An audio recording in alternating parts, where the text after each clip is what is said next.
नमस्कार मित्रों। धार्मिक ज्ञान में आपका स्वागत है। मित्रों, आज कहानी बड़ी ज्ञानवर्धक और सुनने लायक ही है। मित्रों, हमारा शास्त्र कहता है, चाहे कितने भी सगे हों, इन चार व्यक्ति के साथ भूलकर भी अपनी स्त्री को अकेला नहीं छोड़ना चाहिए। मित्रों, प्राचीन समय की बात है। एक बार की बात है, नारद जी एक बार आकाश मार्ग में विचरण कर रहे थे। तब इंद्रदेव नारद जी के पास आते हैं और नारद जी से कहा, हे नारद जी, की संपूर्ण जगत के अंदर ऐसे कौन से लोग हैं जिसके पास भूल कर भी अपनी स्त्री को अकेला नहीं छोड़ना चाहिए। देवराज इंद्र का प्रश्न सुनकर नारद जी भी छोंचने लगे और बोले, हे इंद्रदेव, आपका प्रश्न का उत्तर मैं कल दूंगा, कह के चले गए। दर्शकों, फिर नारद जी हिमालय के कैलाश पर्वत पर पहुंचे। शिवजी के पास शिवजी को कहा, हे शिवजी, देवों देव महादेव, मुझे एक प्रश्न का उत्तर दीजिए। शिवजी ने कहा, बोलिए नारद जी, आपका प्रश्न क्या है। हे महादेव, मेरा प्रश्न है, स्त्री को कौन सा तीन प्रकार के व्यक्तियों के साथ अकेला कभी नहीं छोड़ना चाहिए। ये तीन व्यक्ति कौन है। शिवजी ने कहा, नारद जी, मैं एक तुम्हें कहानी सुनाता हूं। उस कहानी पूरी सुनोगे तो आपका प्रश्न के जवाब मिल जाएगा। बार की बात है, दक्षिण भारत में एक बहुत ही खूबसूरत शहर था। उस शहर में एक नौकर रहता था। वो राज में नौकर का काम करता था, लेकिन उसके पगार बहुत छोटे थे और कम पैसा मिलता था, इसलिए उसका गुजरान चलाने में कम पड़ता था। लेकिन नौकर राज में छोटी मोटी चोरियां करके अपने परिवार का भरण पोषण करता था। लेकिन उस चोरी से मिले पैसे उसके परिवार के पूरे खर्चे को पूरा करने के लिए काफी नहीं थे। एक दिन उसने सोचा, मैं छोटी चोरी करूं या बड़ी। अगर मैं चोरी करते पकड़ा गया तो मुझे एक ही सजा मिलेगी, तो क्यों ना मैं एक बड़ी चोरी कर लूं। उसने एक दिन राजा के खजाने को लूटने की योजना बनाई। जब रात हो गई तो घर नहीं गए। वह राजमहल में घुस गया और रजा के खजाना तक पहुंच गया, जहां राजा का खजाना रखा हुआ था।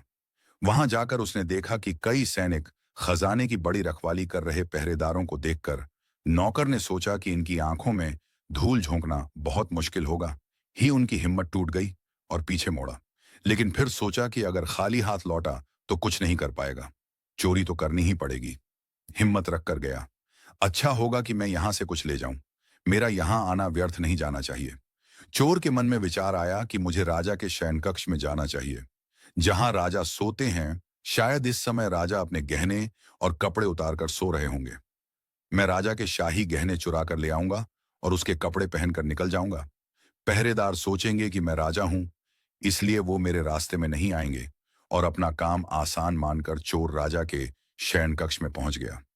उसने धीरे से पर्दा हटाया और अंदर देखा तो नजारा देखकर हैरान रह गया। उसने देखा कि राजा गहरी नींद में सो रहा है और उसकी रानी अर्धनग्न अवस्था में पलंग पर बैठी है। रानी को जागता देख नौकर घबरा गया। वह दीवार पास खड़ा हो गया और रानी के सो जाने का इंतजार करने लगा। थोड़ी देर बाद उसने पर्दा हटाकर देखा कि रानी सोई है या नहीं, क्योंकि अगर रानी सो जाती तो राजा के कपड़े चुरा लिए जाएं। लेकिन चोर ने देखा कि रानी अभी भी उसी जगह बैठी है। यह देखकर चोर ने सोचा कि यहां तो बहुत मुश्किल है। चोर वहीं मेज के पीछे बैठ गया। जैसे ही वह मेज के पीछे बैठा तो उस पर रखा पानी का गिलास नीचे गिर गया। इस आवाज से राजा तो नहीं जागा, लेकिन रानी तलवार लेकर बाहर आई और चोर की गर्दन पर रख दी। रानी ने कहा, तुम कौन हो और यहां क्यों आए हो? सच बताओ, नहीं तो मैं तुम्हारा सिर काट दूंगी। चोर डर गया। डर के मारे हाथ जोड़कर विनती करते हुए बोला, रानी साहिबा मैं हूं, कृपया मेरी जान बख्श दीजिए। मैं एक गरीब नौकर हूं और मैं यहां केवल चोरी करने के उद्देश्य से आया हूं। मैं छोटी मोटी चोरियां करके अपने परिवार का भरण पोषण करता हूं। अगर आपने मुझे मार दिया तो मेरे बच्चे अनाथ हो जाएंगे।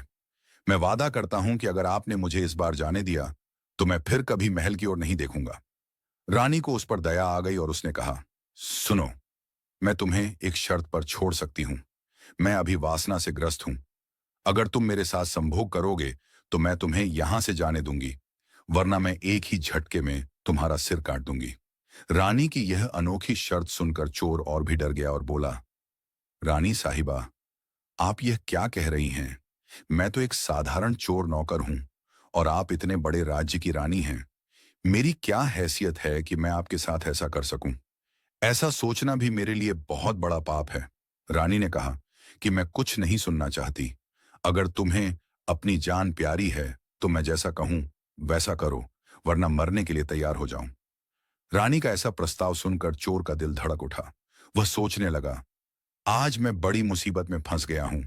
अगर रानी की बात नहीं माना तो भी मारा जाऊंगा, और मैं चला गया तो भी मारा जाऊंगा, और अगर वह मान भी गई तो भी मारा जाऊंगा। चोर बड़ी विचार में पड़ गया कि मैं क्या करूं। आखिर में वह रानी के साथ संभोग करने के लिए तैयार हो गया और बोला, रानी साहिबा, मुझे 5 मिनट दीजिए, मुझे बहुत जोर से बाथरूम लगी है। रानी ने तुरंत तलवार से शौचालय की ओर इशारा किया और चोर उस दिशा में चल पड़ा। रानी वहीं खड़ी होकर उसके लौटने का इंतजार करने लगी। इसी बीच चोर रानी की नजरों से बचकर वहां से भागने की कोशिश करने लगा। भागते हुए जब वह गेट पर पहुंचा तो गेट पर रखे सिपाही ने उसे पकड़ लिया और पूछा। चोर ने सब कुछ सच बता दिया। मैं चोर हूं और चोरी करने महल में आया था, लेकिन रानी ने मुझे पकड़ लिया और मुझे छोड़ने के बदले में शर्त रखी कि मैं उसके साथ रहूं ताकि मैं संभोग कर सकूं। मैंने पेशाब करने का बहाना बनाया और वहां से भाग गया। सिपाही बोला, देखो भाई, मैं तुम्हें एक शर्त पर जाने दूंगा। तुम्हें रानी के पास वापस जाना होगा और उसे बताना होगा कि तुम उसके साथ संभोग करने के लिए तैयार हो, लेकिन उससे पहले तुम्हें अपने हाथों से राजा को मारना होगा। सैनिक की यह शर्त सुनकर चोर हैरान रह गया। उसने सोचा कि अब मृत्यु निश्चित है। यदि मैंने यह बात रानी को बताई तो वह मेरा सिर काट देगी। लाचार होकर चोर वापस रानी के पास आया और बोला, रानी साहिबा, मैं आपके साथ संबंध तो बना लूंगा, लेकिन मुझे एक बात का डर है कि यदि उस समय राजा जाग गए तो न तो आप बचोगे और न ही मैं। राजा हम दोनों को मार देंगे, इसलिए तुम्हें एक काम करना होगा। तुम अपने हाथों से राजा को मार दो, राजा के सिर काट दो, तब हम निर्भय हो जाएंगे और हम दोनों संबंध बना लेंगे। यदि तुम इतना कर सकते हो तो मुझे तुम्हारी शर्त स्वीकार है, वरना मैं तुम्हारे हाथों मरना पसंद करूंगा।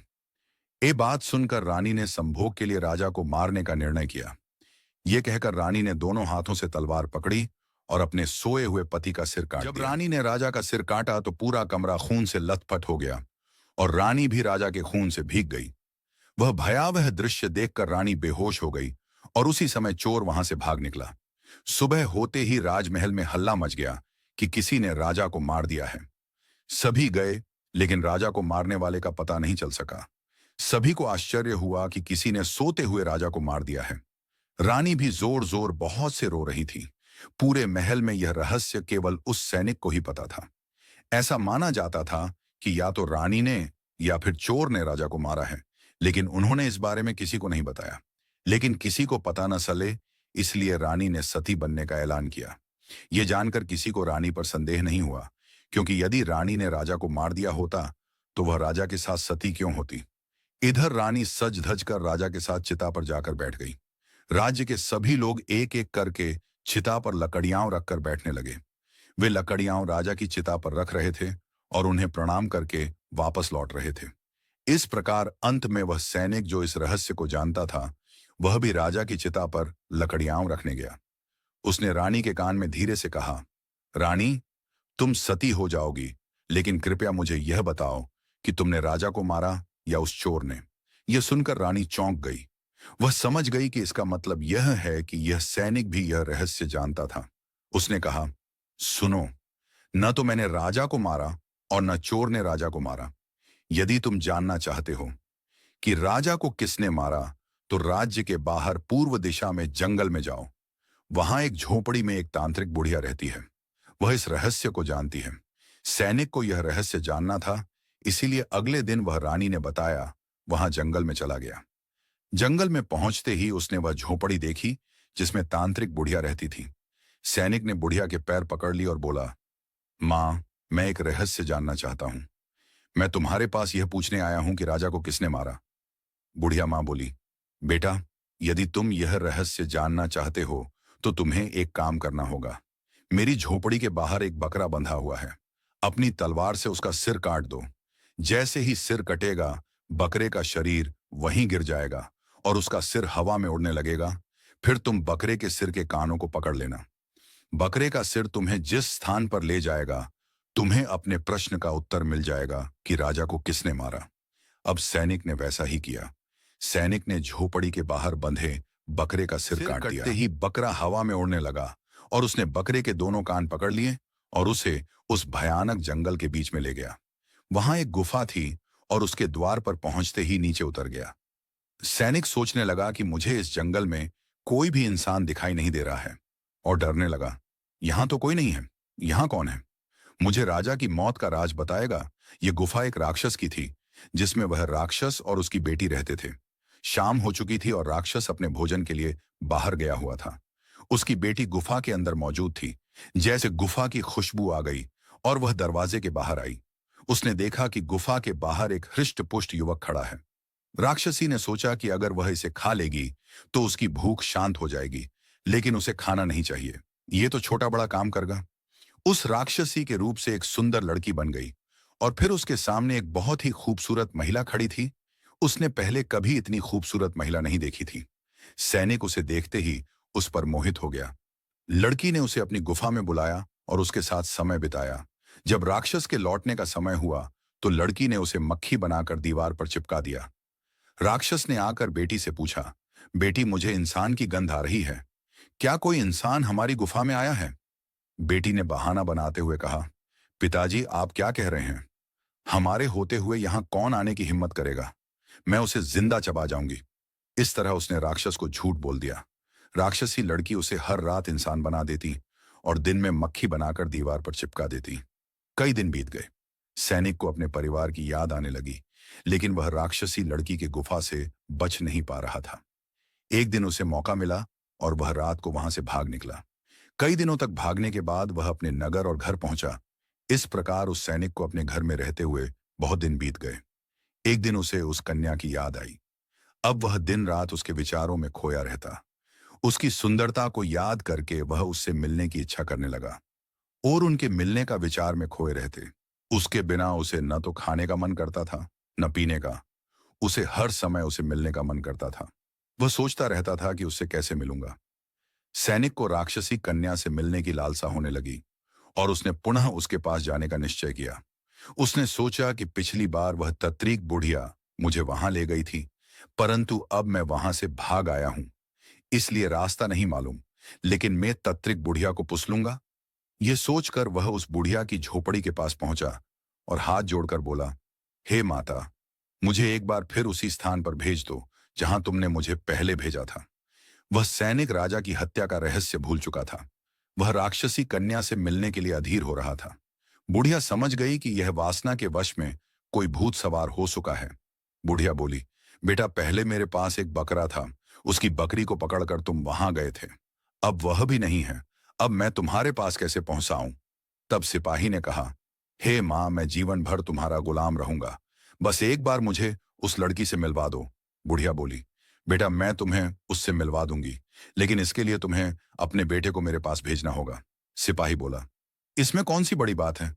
यह कहकर सिपाही अपने बेटे को बुलाकर ले आया। बुढ़िया बोली, बेटा, जिस तरह तुम बकरे का सिर काटते हो, उसी तरह तुम अपने बेटे का भी सिर काट दो। फिर उसी तरह उसका सिर भी हवा में उड़ने लगेगा। तुम उसका सिर पकड़ लो, वह तुम्हें उसी स्थान पर ले जाएगा। वह सिपाही वासना के वश में होकर अपने बेटे का सिर काटने के लिए तैयार हो गया। जैसे ही उसने तलवार लेकर अपने बेटे का सिर काटने की कोशिश की, बुढ़िया ने उसका हाथ पकड़ लिया और कहा, रुको, यही तुम्हारे प्रश्न का उत्तर है। चाहे तुम कितने भी करीबी क्यों ना हो, उन पर कभी भरोसा मत करना। इससे पहले न तो राजा को चोर ने मारा था और न ही रानी ने। राजा को वासना ने मारा था। जिस तरह तुम वासना में अंधे होकर अपने बेटे को मारने के लिए तैयार हो गए थे, उसी वासना के प्रभाव में आकर आदमी अंधा हो जाता है और बड़े से बड़ा अपराध भी कर बैठता है। कामुक और चरित्रहीन पुरुष ऐसा पुरुष वासना के भूखे होते हैं। ऐसा व्यक्ति जो स्त्रियों के प्रति अनुचित और अशोभनीय भावनाएं रखता है, वह हर स्त्री को केवल भोग की दृष्टि से देखता है। ऐसे व्यक्ति से स्त्री की गरिमा और सुरक्षा को खतरा होता है। जिसका आचरण गंदा हो और वह हर स्त्री को बुरी दृष्टि से देखता हो, वह संबंधों की मर्यादा का ध्यान नहीं रखता और किसी भी स्त्री के साथ विश्वासघात कर सकता है और स्त्री की इज्जत भी लुट सकता है। दूसरा है अपरिचित पुरुष, ऐसा व्यक्ति जिसे ठीक से न जाना गया हो या जिस पर पूरी तरह भरोसा न किया जा सके। ऐसे व्यक्ति की मानसिकता कब बिगड़ जाए, इसका अनुमान नहीं लगाया जा सकता। वो किस कपट से आया है और उनका चरित्र, संस्कार और बुद्धि कैसी है। जाने बिना भरोसा करना नुकसानकारक साबित होता है और बाद में बहुत पछताना पड़ता है। तीसरा है धन लालची और क्रोधी व्यक्ति है। वो क्रोध में अंधा हो जाता है और सब कुछ भूलकर कुछ ऐसा कर जाता है जिसके लिए उसे जीवन भर पछताना पड़ता है। क्रोधी मानस। क्रोध में उसकी बुद्धि विवेकहीन हो जाती है और बुद्धि दूर हो जाती है और वह न तो अपना देख पाता है और न ही दूसरों को, और धन की लालच में वो किसी भी हद पार कर देते हैं। हमें इस तीनों से हमेशा दूर रहना चाहिए। दोस्तों, हम उम्मीद करते हैं कि आपको हमारे द्वारा बताई गई कहानी पसंद आई होगी। अगर आपको यह कहानी पसंद आई हो तो प्लीज वीडियो को लाइक करें और चैनल को सब्सक्राइब भी करें।